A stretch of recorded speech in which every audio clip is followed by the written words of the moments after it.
ওষুধের যে কোনো ওষুধের কিন্তু একটা পার্সপেক্টিভ ডোজ আছে, যে আপনি দিনে 2 বার খাবেন না 3 বার খাবেন, সেটা খাওয়ার আগে খাবেন না খাওয়ার পরে খাবেন, কত ডিউরেশন মানে কত দিন খেতে পারবেন, এবং সেটাকে লং টাইম খাওয়া চলবে কিনা।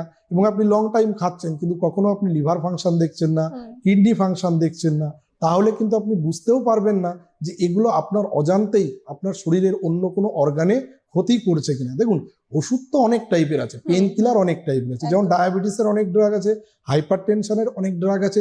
এবং আপনি নেটে শুধু দেখে নিলেন যে প্রেশারের ওষুধ মানে অ্যামলোডিপিন, ডায়াবেটিসের মানে মেটফরমিন, পেন কিলার মানে আপনি জিরোডল, কেউ দেখা যাচ্ছে পাইরিজেসিক। এইগুলো তো দেখুন, তাহলে তো মানে নেট দেখে এখন অনেকেই এই ব্যাপারগুলো মিস ইউজ করে এবং পরবর্তীকালে কিন্তু সাফার করে। এবং এটা আপনাকে একজন কনসালটেন্টই ভালো বলতে পারবেন আপনার সিমটমের উপরে কোন পেন কিলারটা পারফেক্ট, সেই পেন কিলারটা আপনাকে দেবে এবং সেটা কত ডিউরেশন খাওয়া উচিত সেইগুলো আপনি খাবেন, তার বেশি আপনি কখনোই করার চেষ্টা করবেন না। এর ফলে কি হবে, আপনার ক্ষতি হবে। আর যারা ধরুন রোগটাকে ডায়াগনোসিস করতে হবে, ধরুন অস্টিও আর্থারাইটিস আছে, এখন অন্যান্য অনেক মেডিকেশন বেরিয়ে গেছে, মানে পদ্ধতি বেরিয়ে গেছে, বা অনেকে কি করে দেখুন, সার্জারি যাদের দরকার তারা সার্জারি করবে না। অনেক কিছু কিছু মানুষের ভিতরে অপারেশন নিয়ে একটা সার্জারি নিয়ে তাদের ভিতরে একটা ভ্রান্ত ধারণা আছে, তারা লং টাইম পেন কিলার খাবে কিন্তু সার্জারি করবে না। কিন্তু আমি আমার ব্যক্তিগত মতে বলবো, সার্জারি করার থাকলে সার্জারি করে নেওয়া ভালো, সেক্ষেত্রে পেন কিলারটাকে অ্যাভয়েড করুন। কিন্তু সার্জারি করে নিলে সেইটাকে রিকভার হয়ে যাওয়ার চান্স থাকে, না হলেও হয়তো দেখা যাচ্ছে যে কিছু কিছু সার্জারি আছে সেগুলো আপনাকে ভালো রাখবে, কিন্তু পেন কিলার খেতে হবে না, সার্জারি আপনাকে কিন্তু সুবিধা করবে।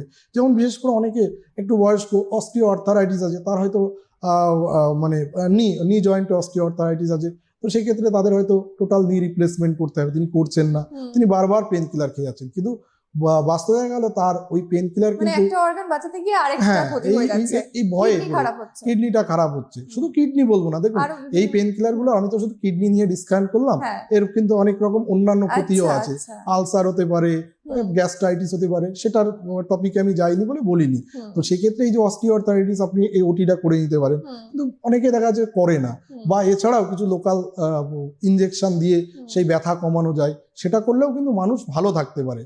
কিন্তু এই যে বারবার পেন কিলার কিনে খাওয়া, বিশেষ করে এটা আমি বলবো যেখানে হেলথ ফ্যাসিলিটিস কম, অ্যাওয়ারনেস কম, বিশেষ করে গ্রামের দিকে, একটু ইন্টেরিয়ার সাইডে যেখানে মানে দেখা যাচ্ছে যে সেটা সাপোর্ট কম পায়, তো তাদের ভিতরে এই টেন্ডেন্সিটা কিন্তু দেখা যায়।